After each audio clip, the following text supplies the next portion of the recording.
আপনি খেতে পছন্দ করেন কিন্তু জিলাপি খান না, এটা হতে পারে না। আপনি সকল ভোজন রসিকেরই খাবারের পছন্দের তালিকায় জিলাপি অন্যতম একটি নাম। আজ জানব জিলাপির আবিষ্কার এবং এর পেছনের ইতিহাস। সেটি জানতে হলে ভিডিওটি সম্পূর্ণ দেখবেন।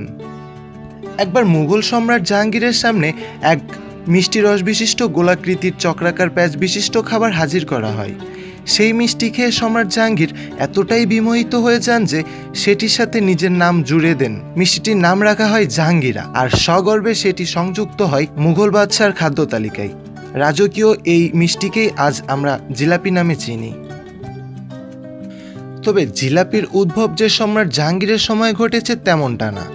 অক্সফোর্ড কম্পেনিয়ন টু ফুড বইয়ে দাবি করা হয়েছে জিলাপির সবচেয়ে পুরানো লিখিত বর্ণনা নাকি পাওয়া যায় মুহাম্মদ বিন হাসান আল বাগদাদির লিখিত ত্রয়োদশ শতাব্দীর রান্নার বইতে। রমজান মাসের সাথেও জিলাপির যোগসূত্র অনেক আগে থেকেই। ইরানের ঐতিহ্যগতভাবে জুলবিয়া নামক মিষ্টি বিশেষ উপলক্ষ কিংবা রমজান মাসে তৈরি করে ফকির মিসকিনদের মাঝে বিতরণ করা হয়। এদিকে লেবাননের জেবিলিয়া নামের একটি পেস্ট্রি পাওয়া যায়, যদিও সেটি বৃত্তাকার নয়। তাই আমরা এটি ধরেই নিতে পারি জিলাপির উৎপত্তি মূলত পশ্চিম এশিয়ায়, এবং সেখান থেকেই মুসলিম বাণিকদের হাত ধরে এটি উপমহাদেশে প্রবেশ করেছে। ভারতীয়দের খাদ্যাভ্যাসে তুর্কি, ফরাসি, আরব ও মধ্য এশিয়ার প্রভাবের কথা আমরা সবাই জানি। তাই এটিও মোটেই আশ্চর্যজনক বিষয় নয় যে বর্তমানে বাংলাদেশ কিংবা পশ্চিমবঙ্গ দুই বাংলার সম্ভবত সবচেয়ে জনপ্রিয় মিষ্টির আগমন এইভাবেই ঘটেছে। ঐতিহাসিক অ্যাংলো ভারতীয় শব্দকোষ হবসন জবসন এ ধারণাকে আরও পাকাপোক্ত করে। সেখানে বলা হয়েছে ভারতীয় শব্দ জালেবি এসেছে আরবি শব্দ জুলেবিয়া এবং ফরাসি শব্দ জুলবিয়া থেকে। বলার অপেক্ষা রাখে না জালেবি শব্দ থেকেই পরবর্তী সময়ে জিলাপি শব্দটি এসেছে। কিন্তু এ প্রশ্নটি থেকেই যায়, সেটি হলো ঠিক কবে নাগাদ জিলাপি দক্ষিণ এশিয়ায় এসেছে।